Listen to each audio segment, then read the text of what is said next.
বলবো, আমরা গুলশান 2 এম্বাসির সামনে আছি। যারা ভুল করে গুলশান 1 নাভি টাওয়ারের সামনে আছেন, বিএসএফ বুলবারের সামনে, সবাই গুলশান 2 এম্বাসির সামনে আইসা পড়েন। এখানে হাজার হাজার লোক আসছে, আপনারা আইসা পড়েন। এখানে হাজার হাজার লোক আসছে আমাদের যৌক্তিক একটা আন্দোলন, একটা কর্মসূচিতে, একটা মানববন্ধন নিয়ে। আমরা বিগত পিছনে 2 থেকে 2.5 বছর 1.5 বছর করে হয়ে যেতেছে আমরা এম্বাসিটা আমাদের ভিসা ফালা রাখছে, আমাদের ভিসা ডেলিভারি দেয় না। ঠিক আছে, সবাই চলে আসেন ইতালি এম্বাসির সামনে। তো আসলে আপনার সবাইকে আমন্ত্রণ জানান আসার জন্য। সবাই আসতেছে। এবং আপনার কয় তারিখে জমা ছিল? আমি জমা দেওয়ার ডেট পাই না, 2 বছর ধরে ঘুরতেছি। জমা দেওয়ার ডেটই পাইছি 1.5 বছর ধরে, কিন্তু জমা দিতে পারি নাই। আপনি অ্যাপয়েন্টমেন্ট পাইছিলেন পুরনো অ্যাপয়েন্টমেন্ট? জি জি, অক্টোবর মাসের 15 তারিখে ডেট পাইছিলাম, অক্টোবরে 2024। মানে আপনি 22 অক্টোবরে আগের নলস্তা, এখন আপনাদেরকে বলতেছে রিইস্যু করার জন্য। তো আসলেই দেখেন 2024 সালে 22 অক্টোবরের পরের গুলো যেগুলো ওই ফর্ম পূর্ণ মাধ্যমে অ্যাপয়েন্টমেন্ট গুলো পাইতেছে, তো তারা কি দোষ করছে? তারা তো ওই ফর্ম পূর্ণ মাধ্যমে অ্যাপয়েন্টমেন্ট পাইতে পারে। তাদেরকে এই সুযোগটা করে দিলে কিন্তু তারাও পাই যেতে পারে। তো তারা কেন বাদ রাখলো? এখানে রিটার্ন পাসপোর্ট দাঁড়িয়ে আছেন, এই ফ্যামিলি ভিসা আপনার কবে জমা হয়েছে? 2024 সালে সেপ্টেম্বরের 16 তারিখে জমা হয়েছে আমার ছেলের ফ্যামিলি ভিসা। আমাদের কাগজপাতি সবকিছু করে 2024 সালে ফ্যামিলি ভিসা জমা হয়েছে। তার হাজবেন্ড তার ওয়াইফকে নিবে, তার ছেলে মেয়েকে নিবে, ছেলেকে নিবে। তো এখানে ছেলে কি দোষ করছে? তো ফ্যামিলি ভিসা আজকে 1.5 বছর 2 বছর লেগে যায়। এটা কোথাও বাংলাদেশ ছাড়া অন্য কোনো রাষ্ট্র নেই। যে কোনো একটা দিবে, তারা কিছুই বলে না। অনলাইনে চেক করলে বলে যে আপনার বিষয়ে আমাদের অ্যাম্বাসিতে প্রসেসিং কয়দিন লাগে? 2 বছর প্রসেসিং কয়দিন লাগে? একটা বিষয় প্রসেসিং করতে কয় বছর লাগে? 2 বছর 3 বছরের যে কোনো বিষয়ই দেয় না তোরা। আমার ছেলেটা মনে করেন এবার সায়েন্স মানে বিজ্ঞান বিভাগ থেকে এবার পরীক্ষা দিতে, মনে করেন যে মানে কি এক ক্লাস পার কথা, সেই ছেলে 4.34 পাইছে। তাহলে ওর মনে করেন ইটালি যান নিশ্চয়, ওর পড়ালেখা সবকিছু মনে ধ্বংস করতে। এখন আবার এই টেনশনই করতেছে কবে বেরোবি, ভালো একটা কলেজ ও দেন 5.5 ভর্তি হওয়া যাবে না। ও সায়েন্স যাও তো নিচে, ওর মনে করেন যে 5 পাইতে না পাইলেও কোনো ভালো সায়েন্সের কোনো বিভাগে ভর্তি হইতে পারতেছে না। তাহলে আমার ছেলের এই ক্ষতি করার জন্য এদেশের কে দেয়?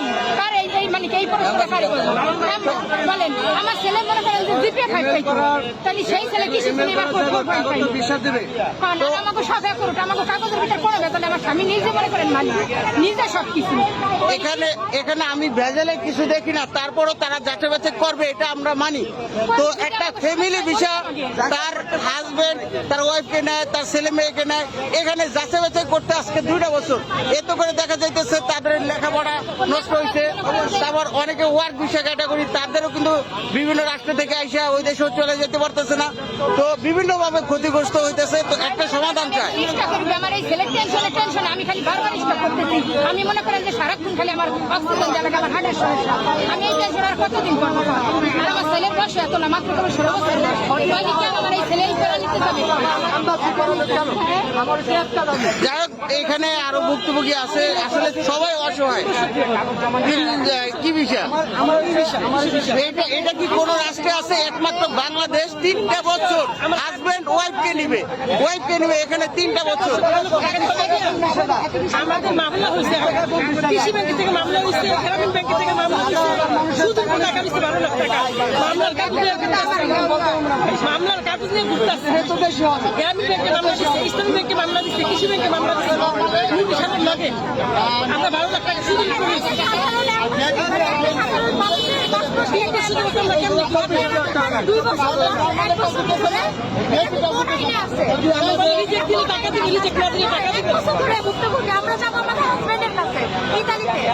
ওই একই কথা, তার হাজবেন্ড ওয়াইফকে নিবে, তার ছেলে মেয়েকে নিবে। এখানে 2 বছর 3 বছর। এটা জবাব যদি সে দিতে পারে তো দিক। ইতালি এম্বাসি সে কি জবাব দিবে, এটা আমরা সবাই নিয়ে মাথা নত করে যাবো এখান থেকে। ওইটা একটা জবাব দিক আমাদের লিখিত আকারে।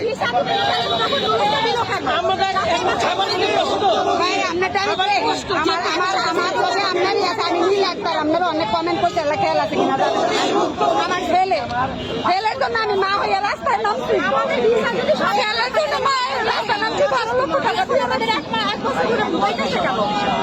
আমাদের বিষয় দিব 2 বছর যাবে। 1 বছর রাখা রাইট আছে ইতালিয়ান পাশে কোন দেশে আছে? আমরা শোনেন লালন ভাই আমগো ভিতরে আর কেউ যাবো না, হেরা নিচে নামে আমাদের কি করতে এখন এটার জবাব আসলে আপনারা ইতালি অ্যাম্বাসিডরের কাছে আন্তনিও আলেসান্দ্রের কাছে জবাবটা চাইবেন যে আমার দোষটা কি, আমি যদি আমাকে দোষটা দেখাতে পারেন আমি এখান থেকে চলে যাবো গা। এই তো মানে আপনার দোষ, যদি আপনার যে দোষ তাদের বলতে হইব যে আমাকে কেন 3 বছর আটকে রাখছো, আমার যদি দোষ থাকে এটা দেখাও, আমি চলে যাবো গা। মানে এই কথাটা যে আপনি বলেন আমাদের দোষ তারা তো মনে করেন দেখাইতে পারতো না, কারণ আমরা অরিজিনাল কাগজ জমা দিছি, তারাই মনে করেন ইচ্ছে করে আমাদের ছেলে তো কাগজগুলো গুলাইতেছে। কারণ আমরা এমন কথা শুনছি যে 1 মাস পরে যে অ্যাপার্টমেন্টটা নুলস্থরা জমা নেয়, যাচাই করে অরিজিনাল হইলে এরা বলে জমা নেয়, আর নাইলে রিজেক্ট করে দেয়। অরিজিনাল হইলে 1 মাস পরে অ্যাপার্টমেন্ট নিয়ে জমা নেয়, আর নাইলে রিজেক্ট। আমার ছেলে 2023 সালে চট্টগ্রাম বিএফএসে নুলস্থা এবং পাসপোর্ট আমরা ভিআইপি ভাবে 20,000 টাকা ফি দিয়ে জমা দিচ্ছি। আজ 1.5 বছর হয়েছে, 2023 সালে ডিসেম্বরে জমা দিচ্ছি। যাই হোক, এখন আমরা তারা আমাদের ভিসা দিবে ভাই, কোনো রিজেক্ট নাই। মানুষ এতদিন অপেক্ষা করার পরে কোনো রিজেক্ট নাই, শুধু ভিসা আর ভিসা, কোনো কিছু না। এখন আমি একটা কথা বলতে চাই সবার উদ্দেশ্যে, ইতালি এম্বাসি যে গতকাল একটা নোটিশ দেখেছেন, তো আপনারা কি চোর না ডাকাত? আপনারা কি চোর? তারা কেন বন্ধ করবে? একটা জবাব দিবে। বন্ধ করা কি এটা সমাধান? বন্ধ করা কি সমাধান? 3 বছর যাবত আপনাদেরকে ঝুলাই রাখছে, তারপর এটা তারা বন্ধ করে দেয়। আমাদের কাগজপত্র দেখেন, সাতটা কি দেখেন, মামলার কাগজ আছে। আমি বলতে চাই 2023 সাল থেকে আমাদের ইতালি অ্যাম্বাসিডর ইতালি অ্যাম্বাসিডর যে উনি আসছে টাকলায়, এই টাকলার আসার পরে থেকে বাংলাদেশের ভিসার জটিলতা শুরু হয়েছে। উনি যেই দেশে ছিল ওই দেশেই সমস্যা করছে। 2023 সালে আগস্ট মাসের পর থেকে একটা বিষয় দিতেছে না।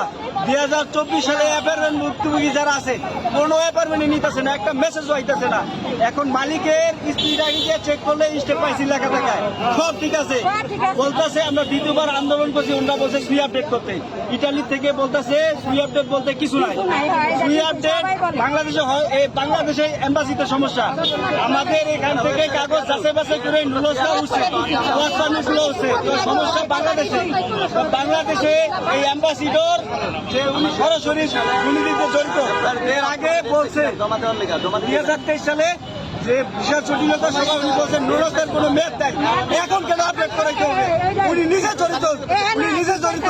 আমরা আজকের ভিতরে সমাধান যদি না পাই তাহলে ওনারে এক দফা দিয়ে পদত্যাগ করবো। করতে হবে। আরে শুনেন লালন ভাই, এটা 2 নাম্বার কথা কোনটা জানেন?